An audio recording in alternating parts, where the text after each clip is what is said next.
done, and I would expect a little bit, a few more people to join us. Welcome all. This has been a week of revival. And for those of you that were not with us throughout the week, allow me to do a very brief summary of what we talked about on Sunday.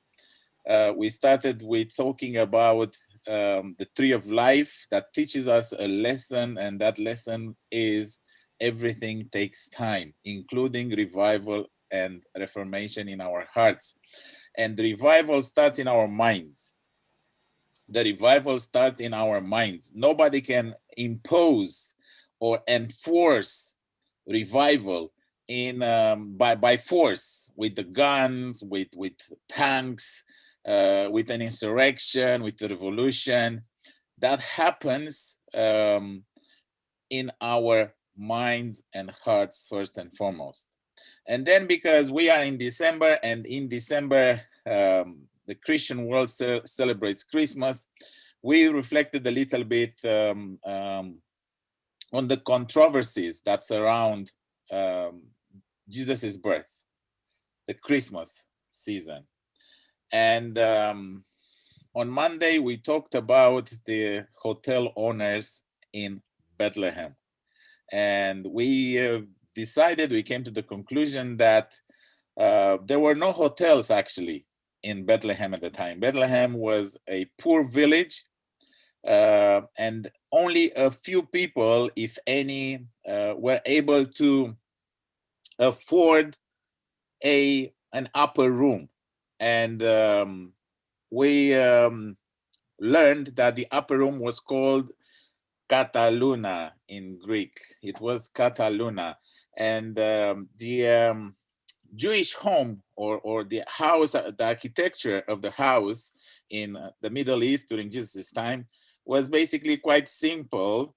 It can be found even today in different parts of the world. It was one room only. The room had like two levels, an upper one where humans would sleep during the night, and the lower part was the part where the animals would be. Again, remember, people were quite poor at the time. They couldn't afford cattle and many sheep or goats. They had only a few, and usually they would live in the same room with the humans. So the animals would be in the same room with the people. That has been actually a tradition that has started in Egypt, when people of Israel were slaves in Egypt, and they were instructed by God before they were set free to leave Egypt. They were instructed by Moses, but by God, to get a lamb, live with a lamb in the house, in that room where they were sleeping for 4 days, after which they were required to sacrifice daddy. The dad of the house was required to sacrifice the lamb, and the family would eat that lamb. So there's nothing wrong with, in a Middle Eastern mind, for the animals to be in the same house with humans. And we decided to let the mean, bad hotel owners of Bethlehem of Jesus' time, to set them free. We decided to allow them just to be, because they don't even exist. People were poor, and there was no place for Jesus to be born during that time, because it was the census that was happening, and people couldn't afford many rooms for the guests. We are also reminded in the Bible that when various people went to visit Mary and Joseph and Jesus, they found the baby in the house. And then we went on and we talked about some other controversies surrounding Christmas. We talked about the fact that God has a very strange sense of humor. He's choosing to select and to work with people that you and I would never choose. You and I would never choose. My dear friends and pastors and mentors, Pastor Denias and Pastor Arthur, they know that when you go into a church and you look into the congregation, you know that some people would never be elders. Not because of anything, nothing wrong with that. It's just that you do not expect someone, they don't fit a certain frame that we have in our minds. And that has been actually turned upside down by God when it came to Jesus's birth, because Jesus's birth was recognized and welcomed by people that were not the first in line to do that. And the shepherds were some of them. Shepherds were number 3 on a list of the 5 don't talk to people. The rabbis made a list of 5 categories, that social categories that a respectable Jew should not talk to. And one of them was the shepherds. I don't understand why racism was present even then, and prodigy and everything was, all the sins of our time were present in Jesus's time as well. And we've learned that to be a shepherd actually was not something to be despised. Being a shepherd meant that you should have been a warrior. David was a shepherd, one of Jesus's ancestors, and David talks in his psalms about the fact that he was courageous enough to fight a lion and a bear with bare hands, and he would kill these wild animals. We went on and decided that to be a shepherd, you have to be courageous, and you have to lead the people that are entrusted to you with courage and with kindness and with compassion and with love. And then we talked about the 3 wise men. We call them also magi's, and we have been reminded that the word magic in English comes from that root, from the word magi. These 3 wise men, we'd like to think of them as university professors or high esteemed people, and they were wise men. They were scholars. They were people that were studying the books of their time, and they were not even Jews. But they came to the conclusion that something amazing was about to happen, and they took their camels and they went west from where they were located to welcome Jesus. And they were led by a star.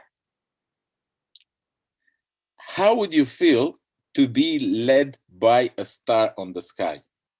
I wish I would be able to say that there was a star on the sky, and from London it moved to Nairobi, and I followed that star. How would that be? If I was going to tell you that I have been led by a star to go to Uganda or to Zimbabwe or to Africa, to Asia, to India, whatever, how would you think about me? Say, Pastor he's a nice guy, he's funny, but I think he's a bit, he needs a psychologist, a psychiatrist. He needs, if he continues saying that, I think we should section him. Nevertheless, it seems like God used these people that we would never think about as being worthy to welcome Jesus's birth. I was wondering if Jesus will ever remember, or he was ever reminded, or when was Mary and Joseph giving Jesus the gifts that he got from these 3 wise men? The Bible doesn't say much. Actually, the gifts were frankincense, myrrh, and they were very special gifts. And Jesus was never able to wear those. It wasn't like a T-shirt with, "Oh, Jesus, the Savior of the world." That's a T-shirt that he's going to wear when he will be 5 years old and 10 years old and 15 years old. No, that never happened. it seems to me like we have to be very careful when we think of Jesus and who Jesus is mingling with. We think of ourselves as the ones that would welcome Jesus appropriately. We think of ourselves as the ones who would be ready on Friday night with a nativity story, with a children's choir, with a very nice Christmas carol concert to welcome Jesus. And there's nothing wrong with that. But my question to you and to myself is, would we behave differently than the people that were there, were around when Jesus was born? And tonight, for the next 3, 4, 5 minutes max, because we'd like to pray and we would like to share, we'd like to give testimonies, I would like to remind ourselves what their expectations was. What their expectation was. You see, they were not able and capable and willing to recognize Jesus the Messiah because they had some preconceptions in their mind. And by the way, I forgot to mention that last night we decided, Pastor Campbell, we were talking about you a little bit. When Jesus was born and he was presented to the temple, there was a more senior, let me use that word, a more senior priest there by the name of, what was his name, Pastor? You have to unmute yourself. Zacharias was it? Yes, Pastor. And I said to the audience last night, imagine that Jesus would be born in the South England Conference, and the only one to officiate and at the temple would be a retired pastor, like Pastor Campbell. Pastor Campbell would be the only one amongst all of us pastors in the South England Conference welcoming Jesus and said, Lord, my eyes have seen what you promised, therefore set me free now. I'm happy to go because you listened to my prayer and my eyes have seen the Messiah. And then there was a lady that was a prophetess. Her name was Anna, that was talking about Jesus. And the high priests, the scholars of the time, the biggest synagogue in town were kind of ignorant about Jesus's birth. Why? And tonight, let's reflect on the why. Why were they not only indifferent, but oblivious to the fact that Messiah was to be born?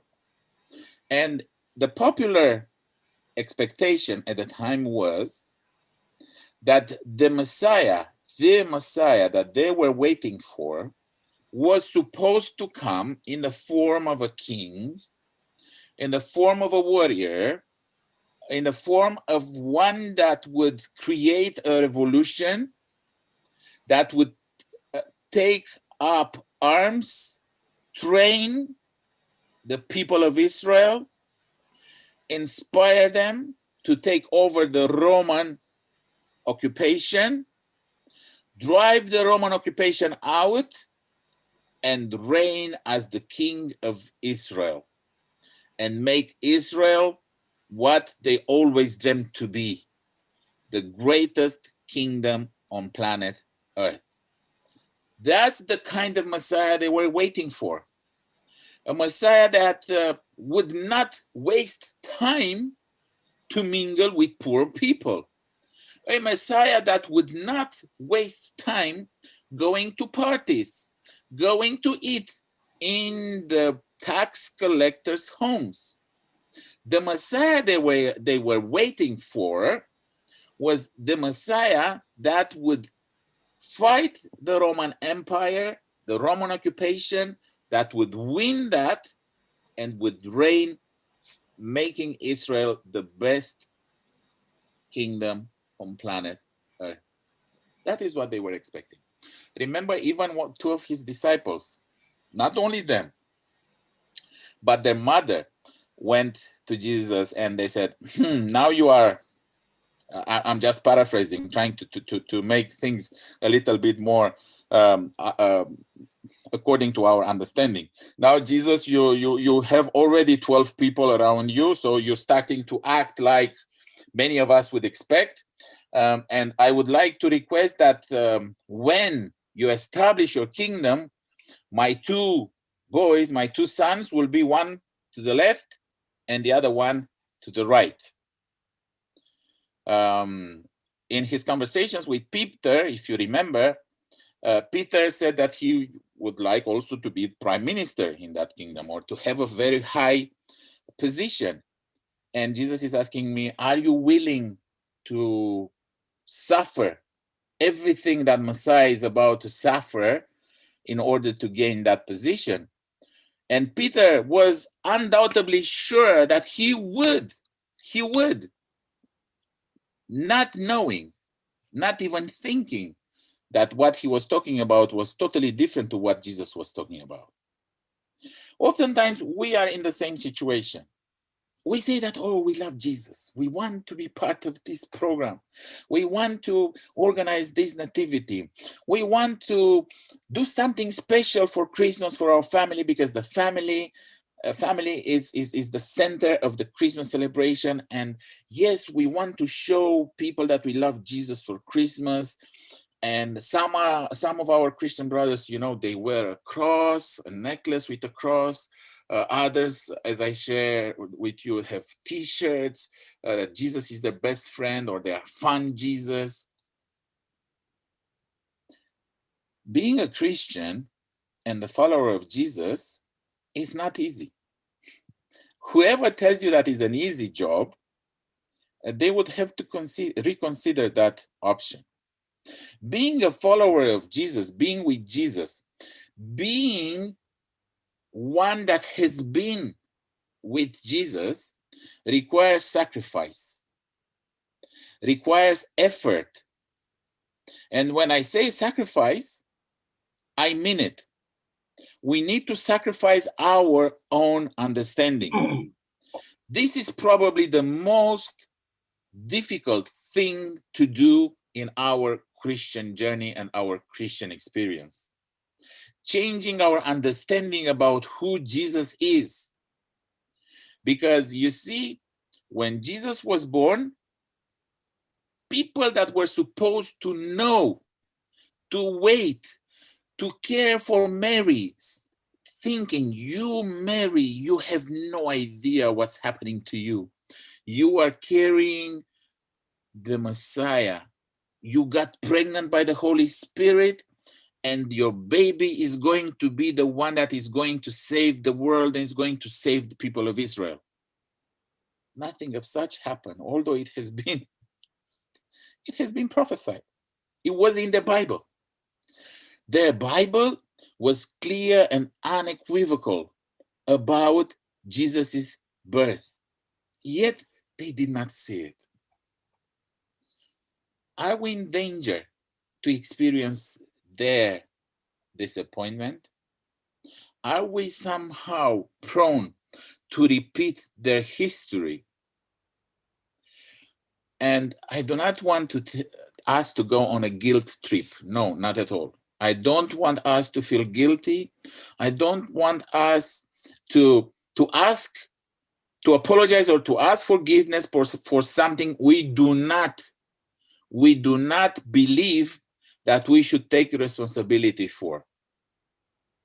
But over and over again, Jesus's birth story tells us that we can all take it wrong.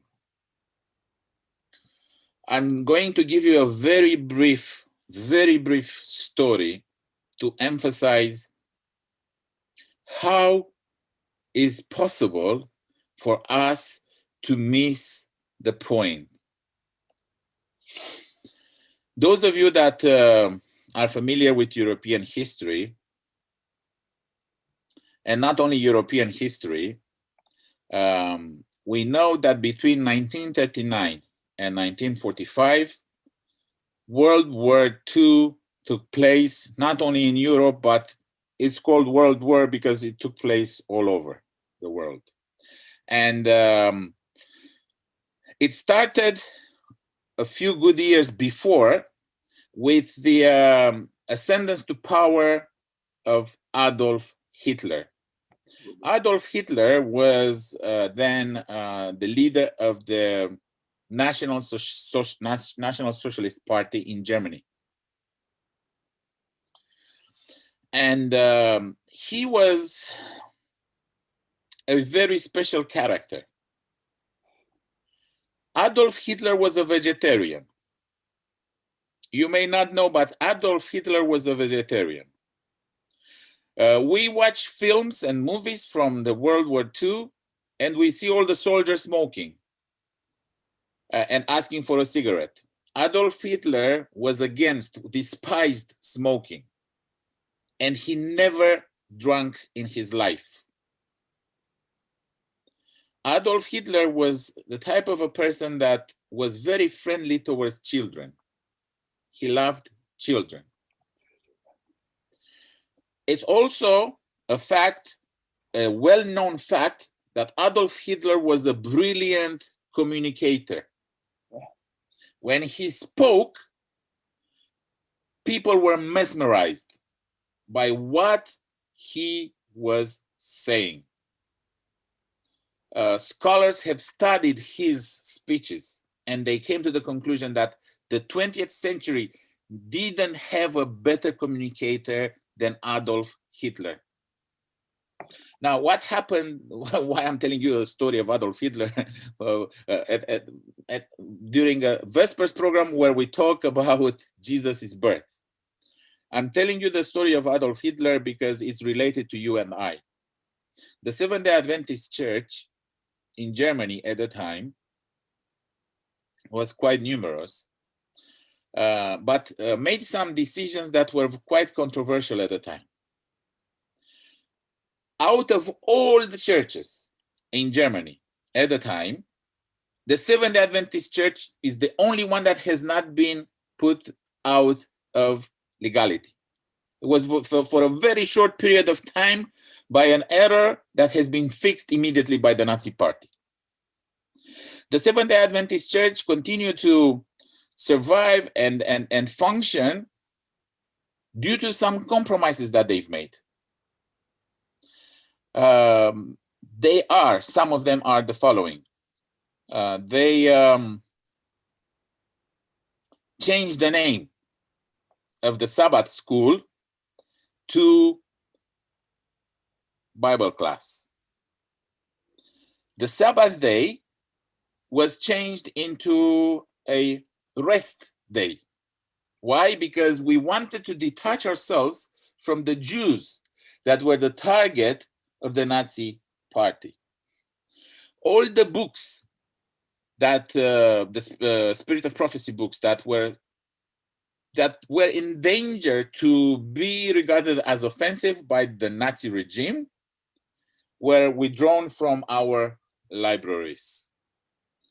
And what we focused on was actually social work, helping people, giving food banks, things that we do even today. And you may ask, what is wrong with this pastor? And my answer is very simple. There's nothing wrong with this. The only problem is that the Adventist Church sided with the wrong side of the history at the time for a very simplistic, I'm not going to say ridiculous reason. In our mentality as the Seventh-day Adventist Church at the beginning of the 20th century in Europe, we thought that our enemy is the Pope and the Roman Catholic Church. And the Roman Catholic Church and the Pope were not particularly friendly with the Nazi regime. And because we knew exactly from the prophecies that were in our Bible, that the sequence of the end time does not involve a German dictator, we were happy to side with a nationalist party, a party that killed millions of Jews and Gypsies and other minorities, and created probably the biggest loss of human lives in mankind history. Because they thought that the interpretation of the prophecy and their understanding of the prophecy had nothing to do with their lives, had nothing to do with their time, but everything had to do with Rome, the Roman Catholic Church, the Pope, and other players that were that were present in their understanding of the prophecy. It's not only the Jews during Jesus's birth that got it wrong, and it's not only the Seventh-day Adventist Church in Germany during Nazi regime that got it wrong. We could be in the same danger. And I'm not talking about our political views. I do not want to bring Donald Trump, Boris Johnson, and company into our conversation today. But the way we think is quite similar. Many friends of ours voted for Brexit for no other reason but to help God fulfill the prophecy in Daniel 2. No other reason.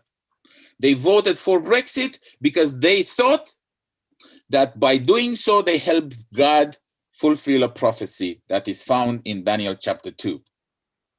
And many of my colleagues and our brethren in America are voting for Trump because he stands against gay, LGBT community and against abortion. And I respect each and every one of us political choice, even religious choice. I am not the one to tell you, come become a Seventh-day Adventist, because this is the only and the right religion to be part of. All I'm saying is that we need to be careful to position ourselves on the right side of history. And in every generation, since Adam and Eve, until Jesus will return, we will be presented with a choice. And the choice is very simple. Would you accept the Jesus that does not look like you think Jesus should look like? Would you be willing to accept and embrace a Jesus that is born in the most humble, the most marginalized part of the world? Or do you want to stick with the Jesus that is only in your mind? It may sound as a very simplistic question, but in my mind, I believe that is deep. The Seventh-day Adventist Church that I serve and I am part of is waiting for Jesus' second coming. We are waiting for Jesus. We are waiting for him to come back to make things new, to put things back together. As Seventh-day Adventists, we know that we are going to have a holiday of 1,000 years in heaven. But our destiny is not in heaven. Our destiny is to populate a new earth. Are we going to be kind and careful with that new earth if we do not care about this one that we live on right now? Are we sure that we will be the most kind people in heaven if we are not kind with one another here and now? You see, what kind of Jesus are we waiting to come back for the second time? The Jesus that will evacuate planet Earth, that will extract us, in military terms, will extract us from this planet, rebellious planet, to live with him forever in heaven, fly with the angels, and just eat nice fruits. The Bible is very clear. We have to set our mind on the new earth. There will be an earth that will be very much similar to what we have right now. I used to say when I used to go and I'm going to go back to Africa soon, that on the new earth, I want to have a house in Africa. I would like to live in that part of the new earth, Africa. You know, when there's sun, there's warmth, lots of fruits, you know, and of course, I would like to every now and then go during the winter to Russia to enjoy a little bit of snow, because I was born in the winter and there was a lot of snow where I was born. What kind of Jesus are you waiting for? Because Jesus' birth story tells us that Jesus will come in the most unexpected way. And if the most educated scholars of Israel, the chosen people, got it wrong, what are the chances that you and I can also get it wrong? And I'm not saying, by no means, focus on what could possibly go wrong. What I'm saying is, instead of looking to the signs around, looking to the circumstances, looking to what other people are doing around, let's focus on Jesus. Let's focus on the Jesus that we sometimes miss. Sometimes we do things without Jesus and we don't even know it. Do we have a deal? Can we make a promise to yourselves and to Jesus that you will be with him? You want to become best friends with Jesus. You see, we always say, let Jesus be born in our hearts. And I want Jesus to be born in our hearts every day, not only on the 24th and on the 25th and 26th of December. Jesus should be a permanent reality in us every day. Every day. Do you think it's possible? I believe it's possible. I look at you and I know it's possible. I know that you are good people. I know that you are sincere people. I know that you want to serve the Jesus that you love. My only prayer for you is be very aware that Jesus may sometimes take forms that you do not expect. And it would be really painful for me and for all of us that Jesus will come in a form that we don't want or we are not ready to accept, and we will miss Jesus. I don't want us to miss Jesus. We can miss Christmas. We can miss anything else. We can miss any sign. The only thing that I don't want us to miss is Jesus.